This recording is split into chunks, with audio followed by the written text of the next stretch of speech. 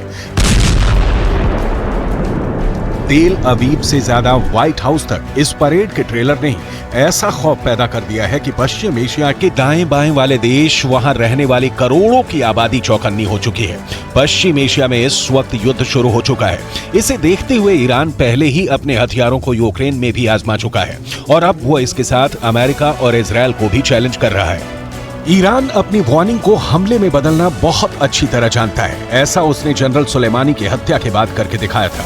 साथ में अब यमन में जो परेड हुई उसने ईरान की ताकत को और बढ़ा दिया है। यमन वो देश है जिसके ज्यादातर हथियार ईरान से ही सप्लाई किए गए हैं। यमन के इस मिसाइल का नाम है तूफान, जो 1000 किलोमीटर की रेंज तक मार कर सकती है। इस मिसाइल से यमन ने सऊदी अरब को कई बार डराया है। इजरायल को भी लगता है कि यमन को ऐसे और हथियार मिल सकते हैं और फिर वो उसके लिए खतरा बन जाएंगे। ईरान भी यही डर फैलाना चाहता है। जाहिर है कि इजरायल के लिए एक नया फ्रंट साबित हो रहा है।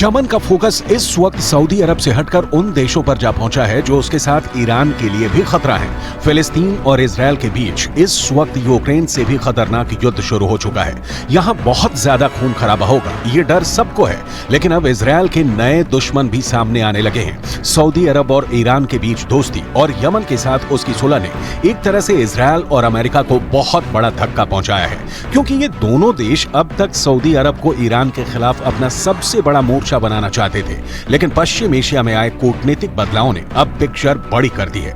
यमन और सऊदी अरब के बीच युद्ध खत्म हो चुका है और यमन अब सीधे इजरायल को टक्कर देना चाहता है। लेकिन साथ में यमन की तरफ से एक वार्निंग सऊदी अरब को भी दी जा रही है, जो इस परेड में छुपी हुई है। यमन एक छोटा देश है, बेहद गरीब देश है, लेकिन उसने सऊदी अरब के सामने हथियार नहीं डाले। इसकी वजह है ईरान से मिलने वाली मदद। ईरान ने अपनी मिलिट्री पावर से अमेरिका और इजरायल दोनों को परेशान किया हुआ है। तेहरान में हुई परेड ने इसका एक छोटा सा मॉडल दिखा दिया है। इसलिए बड़ी पिक्चर में युद्ध का जो खतरा मंडरा रहा है, उसमें ईरान इजरायल के लिए बहुत खतरनाक साबित हो सकता है। इन दोनों की दुश्मनी किसी भी वक्त युद्ध में तब्दील हो सकती है।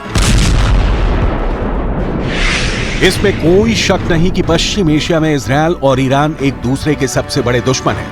दोनों ही हमेशा एक दूसरे को मिटाने की धमकियां देते हैं। अब इस परेड में अपने अंदर की आग दिखाकर ईरान ने साबित कर दिया है कि उसके खिलाफ चाहे जितनी भी आर्थिक पाबंदियां क्यों न लगा दी जाएं, उसकी ताकत बढ़ती ही रहेगी। हमास जब लगातार इजरायल पर रॉकेट दाग रहा है, उसमें ईरान का खतरा कैसे इजरायल को मिट्टी में मिला सकता है, वो भी समझने की जरूरत है। ईरान ने हाल ही में अपनी एक नई मिसाइल का टेस्ट करके बता दिया है कि वो इजरायल को मिट्टी में मिला सकता है। इससे आप ईरान के तेवर को समझ सकते हैं। ये ईरान की नई मिसाइल खुर्रमशहर 4 है, जो टेक्नोलॉजी के मामले में ईरान की बहुत ही खतरनाक मिसाइल मानी जा रही है। ये ईरान की खुर्रमशहर 4 मिसाइल है और इसकी रेंज 2000 किलोमीटर है। ये 1500 किलो तक का वॉरहेड ले जा सकती है और खुर्रमशहर 4 इतनी सटीक है कि ये मिसाइल अपने टारगेट के 30 मीटर के दायरे में ही गिरती है और 13 मीटर लंबी इस मिसाइल को लॉन्चिंग के दौरान ही खत्म किया जा सकता है, क्योंकि जब ये अपने टारगेट की तरफ बढ़ती है, यानी टर्मिनल स्टेज में, इस मिसाइल की रफ्तार करीब 20,000 किलोमीटर प्रति घंटा हो जाती है। इजरायल के किसी भी मिसाइल डिफेंस के लिए इसे रोकना आसान नहीं होगा। इसीलिए इजरायल अब लगातार यहां पर घबराया हुआ है, क्योंकि उसके पास इसका कोई भी विकल्प किसी भी तरीके का नहीं है। ईरान और उसकी मिसाइलें अभी इजरायल से दूर हैं, लेकिन कब ये बम इजरायल पर फटने लगे, इसके बारे में बाइडन भी कुछ नहीं जानते। फिलहाल इजरायल हमास के रॉकेट से जूझ रहा है, जबकि ईरान की मिसाइल तो इससे 100 गुना ज्यादा तबाही मचा सकती है। ईरान के राष्ट्रपति इब्राहिम रईसी ने इस मिसाइल के साथ अपना बहुत खास वीडियो भी शूट करवा चुके हैं। हाल ही में तेहरान में हुए एक डिफेंस शो में खुर्रमशहर मिसाइल के आगे वो चलते हुए नजर आए और फिर ये वीडियो वायरल कर दिया गया। इसमें रईसी 6 खुर्रमशहर बैलिस्टिक मिसाइल के आगे चलते हुए नजर आ रहे हैं। आपने ईरान की मिसाइल देखी, अब उसका नया ड्रोन देखिए।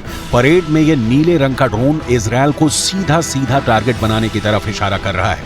हाल ही में इस ड्रोन को लॉन्च करके ईरान ने अमेरिका और इजरायल को बहुत बड़ी वार्निंग दे दी है।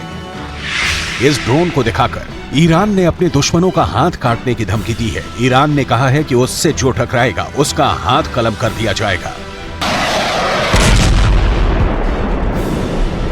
आखिर इस नए ड्रोन को लेकर ईरान का आत्मविश्वास इतना क्यों बढ़ गया है? ये ड्रोन गाइडेड बम से लैस है। ये drone anti tank guided missile से लैस है। इस ड्रोन का नाम है मोहाजिर 10 और यही ड्रोन पूरी दुनिया को दिखाकर ईरान ने 2 देशों को बहुत ही खतरनाक चुनौती दे दी है। एक है अमेरिका और दूसरा है इजरायल। दोनों ही ईरान के कट्टर दुश्मन माने जाते हैं।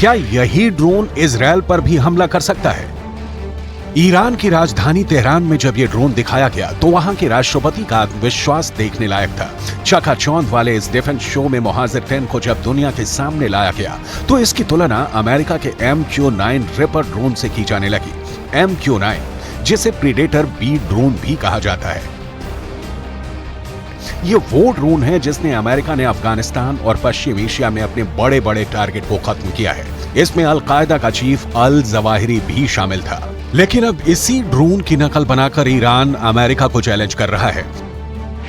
ईरान और इजरायल की दूरी 1800 किलोमीटर है और ईरान का दावा है कि मोहाजिर-10 2000 किलोमीटर की रेंज तक हमला कर सकता है। यानी ये इजरायल तक एक तरफा उड़ान भर सकता है और वहां एक कामिकाज़े ड्रोन की तरह हमला कर सकता है।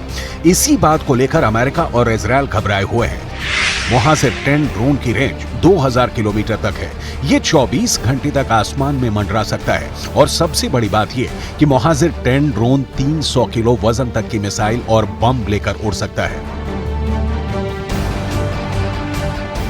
ईरान के ड्रोन की रेंज बढ़ती जा रही है और अब इसकी जद में पश्चिम एशिया के वो इलाके भी आ रहे हैं जहां अमेरिका के अड्डे हैं और वो इस ड्रोन को लेकर काफी बौखलाए हुए हैं।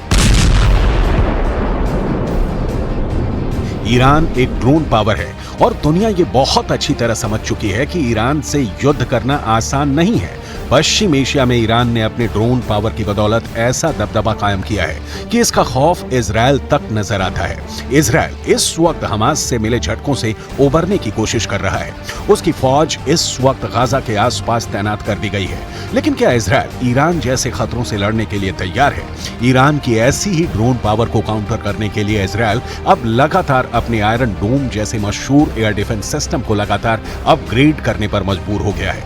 मोहाजिर-10 ही नहीं, ईरान अपनी ड्रोन इंडस्ट्री को लेकर अब बहुत ज्यादा आक्रामक हो चुका है। ईरान जानता है कि जब तक उसकी ड्रोन और मिसाइल पावर मजबूत है, ये बात मायने नहीं रखती कि उसकी कमजोर एयरफोर्स इजरायल और अमेरिका के खिलाफ कैसे काम करेगी।